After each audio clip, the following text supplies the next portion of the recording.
Imagine that you are a Russian soldier inside a war tank. You have just received orders to advance towards a Ukrainian city. You look around and see 5 other tanks and military vehicles moving with you. The formation appears solid, considering these war machines each cost millions of dollars. But there's a problem. At this very moment, 3 kilometers up, a small drone is filming you. It has already sent your position, and the artillery has calculated where you'll be in 2 minutes. And under the road you're about to cross, someone buried a mine 3 hours ago. You have 15 minutes to live. It sounds like a movie, but it's reality. And in the next few minutes, you will witness what really happened. These are real scenes of battles in Ukraine. But more than that, it's proof of how modern warfare works now, and possibly how all wars will work from now on.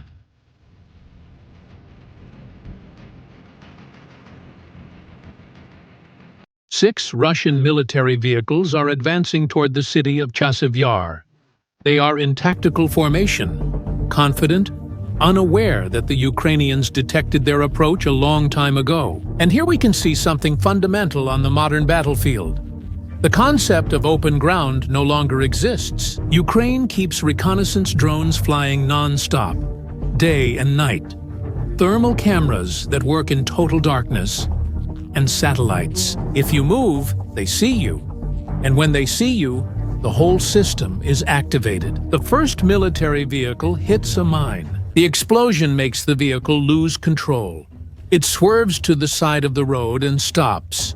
But stopped to notice what happened. By leaving the road, it made room for the other vehicles to continue. The convoy now moves forward in a single file. And that's exactly what the Ukrainians planned. Seconds later, Javelin missiles come into action. The Javelin is an anti-tank missile supplied by the United States. Its design is specific. Instead of hitting the front of the tank, where the armor is thicker, it rises and descends vertically, attacking the top of the vehicle where the protection is much lower. Direct impact. One vehicle destroyed. The next vehicle also hits a mine. It explodes. The convoy splits into 2 groups. One tries to disembark soldiers in an industrial area. As the advance continues, the situation gets worse. Ukrainian drones enter the fight. These aren't the large military drones that always appear in the media. They're small, unmanned aerial vehicles, many built with commercial parts. They cost between $500 and $1,000. But, equipped with explosives, they've become one of the most effective weapons in this conflict. The first target is hit. Chaos breaks out. Notice the pattern that's forming. This isn't a random attack. It's a coordinated system where each element has a specific function. First, the mines. They stop the advance and break the formation. Then, the Javelin missiles cause immediate destruction and create confusion. And finally, the small drones systematically hunt down what's left. It's a layered defense.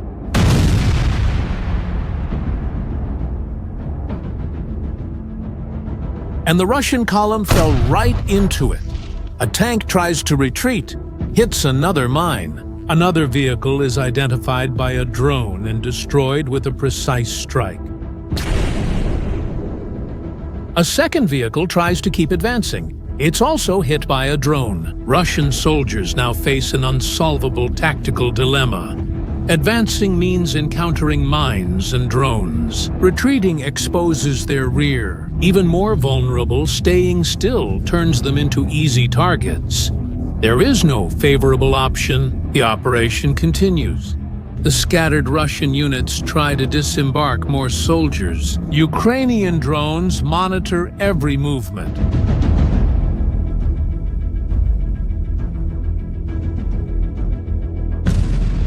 Another mine halts an approaching vehicle. When the smoke starts to clear, drones appear and begin dropping explosives. Consecutive attacks leave the enemy unable to respond. The military vehicle is completely destroyed and inoperable. Even if another vehicle advances, the drones keep pursuing. Escape is impossible. Explosions rip the turret off the vehicle and throw it into the air.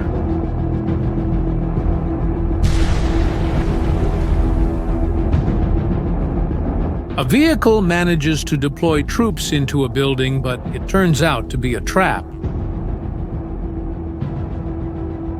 As they escape, a rocket-propelled grenade hits the target. Ukrainian soldiers prepare for the next move.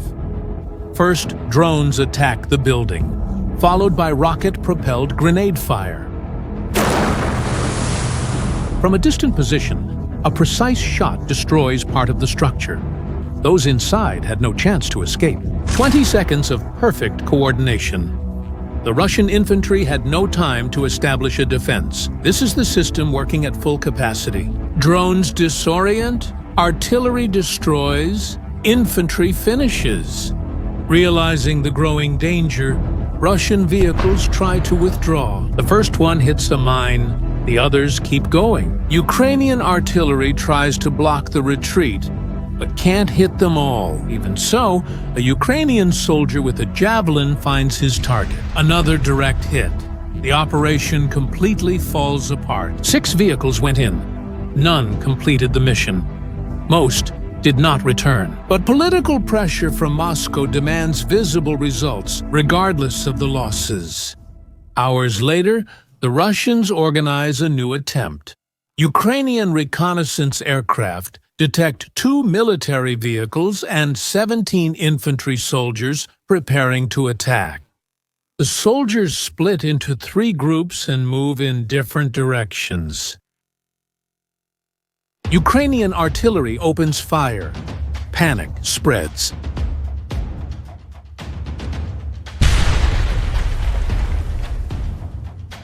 The infantry scatters toward shelters. A vehicle tries to retreat. The artillery fire intensifies. Standard shells and cluster munitions start to fall. Cluster munitions work like this. Each shell splits in the air into dozens of small bombs, covering an area the size of a football field. The entire area becomes lethal for anyone exposed. A group is spotted. Coordinates are transmitted. Seconds later, a huge explosion sends fragments in all directions. More attacks follow. The fate of the operation is decided. The Russian troops are unable to take any positions. This is the second layer of the system: real-time coordination. It doesn't matter how fast they move or how many soldiers there are. Once detected by the system, all resources converge to that point at the same time. A Ukrainian drone detects movement of Russian troops. Soldiers advance along pipelines. They probably considered the area a relatively safe shelter. Within moments, Ukrainian drones appear. The first drone approaches the pipeline. Without complex maneuvers, it moves forward in a controlled and steady manner. It enters the attack zone. The pilot identifies a defensive position ahead. Target eliminated. Mission accomplished. A second drone takes off immediately. As they move deeper toward the Russian shelters, an obstacle appears. The attack is carried out. Path cleared. The third drone bypasses the defenses, penetrates the position, and delivers the final attack.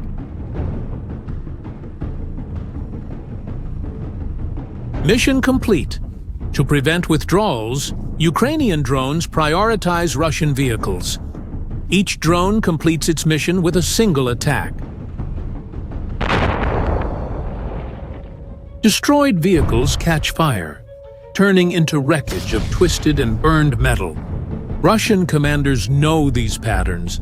They've seen the reports. They know that sending columns of armored vehicles across open terrain results in huge losses. But the alternative means admitting that decades of military doctrine have become obsolete in a matter of months. They keep sending columns, and soldiers keep dying. In the Pokrovsk region, Ukrainian artillery begins firing at Russian tanks. The shells land near the convoy. The armored column keeps advancing. The first direct attack comes from a drone. It forces a tank into a crater from a previous explosion. The heavy artillery stops the rest of the convoy.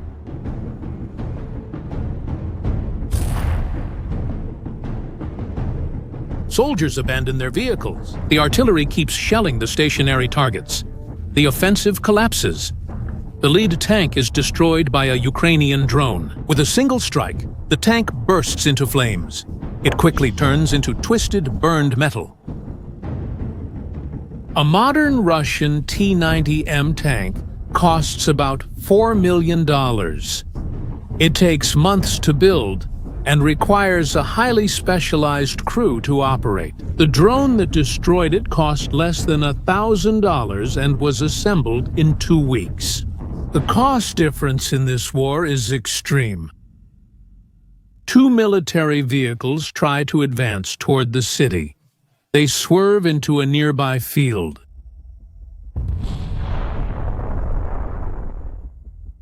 Ukrainian artillery attempts interception as one vehicle speeds up, making targeting harder. A Ukrainian drone steps in. A precise strike stops the vehicle.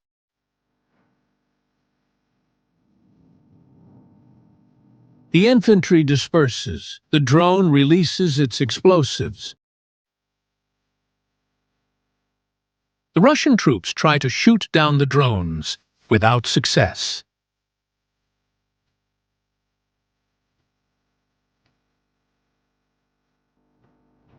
The second military vehicle hits a mine. The attempt to advance ends in failure. At this point, the Russians have already tried several adaptations. Speed, dispersion, alternative routes, all resulted in the same pattern of destruction. The Ukrainian system adapts faster than the Russians can change their tactics. In the Kansk region, something similar happens. Russian troops prepare for an attack. They send military vehicles across a field. A less conventional maneuver. A mine blocks the way. The vehicle stops in the middle of the field. The situation doesn't end there. Ukrainian forces attack with cluster munitions. Another vehicle trying to help is destroyed by a direct drone strike. Recognizing the danger, Russian troops try to retreat.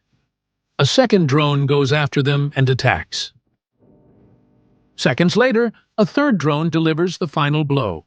The vehicle is completely disabled. Another failed attack. Every new Russian tactic meets the same result. But there is a scene that perfectly sums up the nature of this conflict. A scene that shows not only technological superiority, but the complete collapse of Russia's ability to adapt. There are scenes with tanks. A Russian tank trying to advance stops in the middle of the road. Ukrainian drones take off. The first strike hits, the tank suffers severe damage.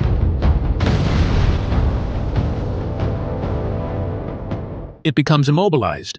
Probably, the engine broke down. The crew tries to use the main cannon against the drones, without success.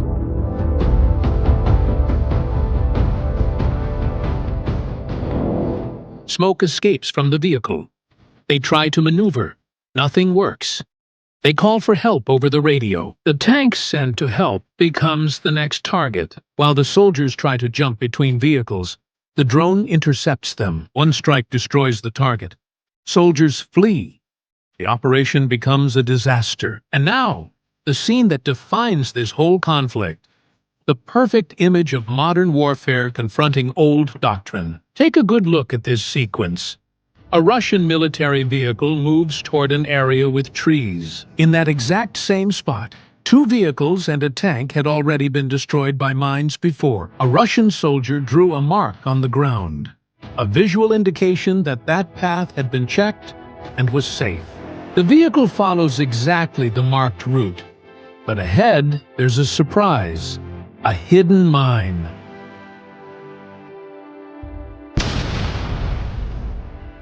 The explosion sends smoke into the sky. Immediate panic. The infantry flees into the forest. Like all the previous ones, this attempt ends in failure. Think about what just happened. Russian soldiers without their own reconnaissance drones. Without the ability to detect new mines, they relied on a physical mark on the ground. A mark that could have been there for days. Meanwhile, Ukrainian drones were watching and placed mines on the safe path after the mark was made. It's information warfare against lack of information. And lack of information always results in defeat.